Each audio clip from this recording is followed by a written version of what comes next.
essa turma muito privilegiada, a do Ministério Público, a verdade é essa, se desacostumou a ser submetida à lei dos homens.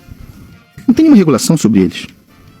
A denúncia contra Greenwald é juridicamente inepta, insustentável e configura uma explícita arbitrariedade de natureza política. Aliás, afronta uma liminar do ministro Gilmar Mendes em arguição de descumprimento de preceito fundamental, que garantia o trabalho de Glenn e do jornalismo de modo geral e o sigilo de fonte.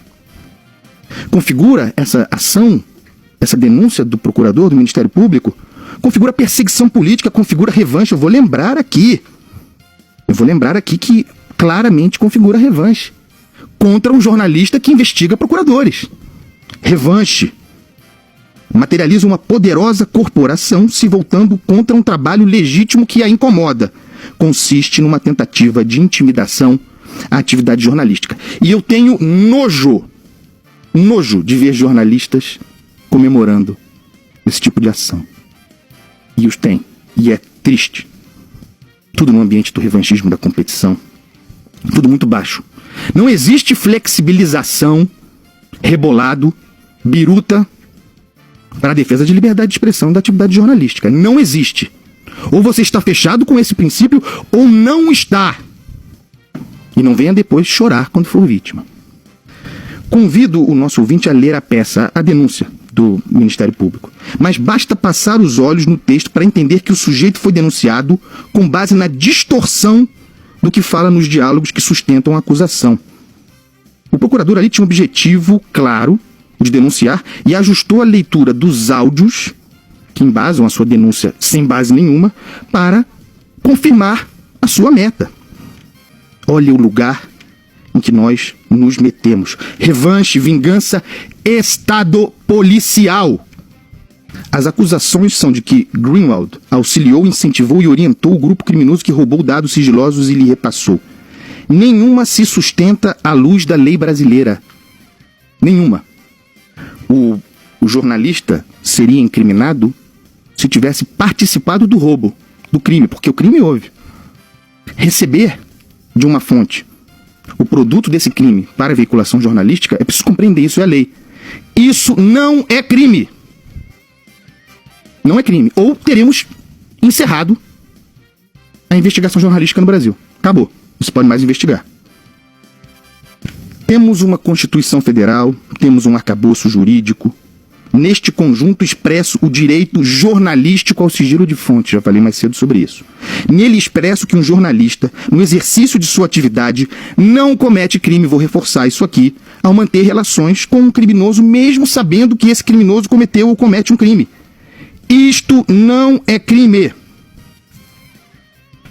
Nas conversas que sustentam a denúncia kafkiana, e é kafkiana de Franz Kafka, não Kafta, né, como disse o impressionante ministro da Educação. Nessas conversas, Greenwald outra coisa não faz que deixar claro que tinha compromisso com a proteção de sua fonte, que havia recebido os áudios que divulgara anteriormente ao que pareciam ser novos hackeamentos e que agia de acordo com a boa prática jornalística para resguardar o veículo para o qual trabalha, inclusive antevendo ações como essa do procurador, ações arbitrárias contra essa do procurador. Sabia onde estava se metendo. Isto sendo compreendido pelo procurador como um movimento de Greenwald para despistar sua atividade criminosa. É má fé, sendo generoso. Transforma em crime, repito, o jornalista ter relação péssima eventualmente, péssima e próxima com a fonte que cometeu o crime. Será o fim do jornalismo investigativo, Felipe Bueno? Ou será que as únicas fontes admitidas são os procuradores que vazam conteúdo de delações sigilosas para jornalistas? Isso está liberado, é a prática corrente. Mas o trabalho investigativo em relação com uma fonte eventualmente criminosa, isso não pode? Estão reservando o mercado os procuradores para a relação com jornalistas? Vocês sabem, o ouvinte sabe que no Brasil existe, ou ainda existe, o que se chama de devido processo legal. Para eventualmente punir, mas para, sobretudo, proteger. Para proteger você, ouvinte. Para me proteger. Para proteger Carla Bigato, para proteger Felipe Bueno. Para proteger Sérgio Moro. Para proteger aqueles que você ama, ouvinte. Para proteger, por exemplo, Lula e Bolsonaro. Para proteger aqueles que você odeia. Para proteger Glenn Greenwald, o jornalista, sem aspas.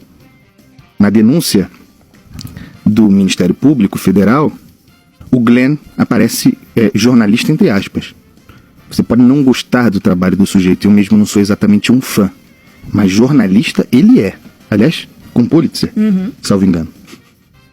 Então, imagine, ouvinte querido, que você está na sua casa com a sua família e de repente é informado, notificado de que você foi denunciado pelo Ministério Público por algo como associação criminosa e que isso, atenção, ocorreu sem que você nem sequer fosse investigado. Devido ao processo legal. Que isso ocorreu sem que você fosse investigado, sem que houvesse um inquérito contra você, mesmo depois de a Polícia Federal haver dito bem antes que não havia motivos para o seu indiciamento, com base nas mesmas supostas provas, que provas não são, porque nada provam. E mesmo assim, no pelo, como gesto de vontade individual, como expressão de um poder que poucos têm no Brasil, um procurador o denunciou. Denunciou você, ouvinte, que não era investigado, que não era indiciado, denunciado de repente. Logo você, ouvinte, um jornalista, você ouvinte, vamos lá, se coloque nesse lugar. Um jornalista cujo trabalho se dedicava a investigar e expor ações de um grupo de procuradores. Curioso? Não é curioso? É impossível, ouvinte, que você, ouvinte, ouvindo isso, escutando isso que estou falando aqui, sendo isto preciso relato dos fatos, sendo você um que ama Moro e odeia Greenwald, que você nem ao menos considere este um caminho exótico. Este escolhido pelo procurador.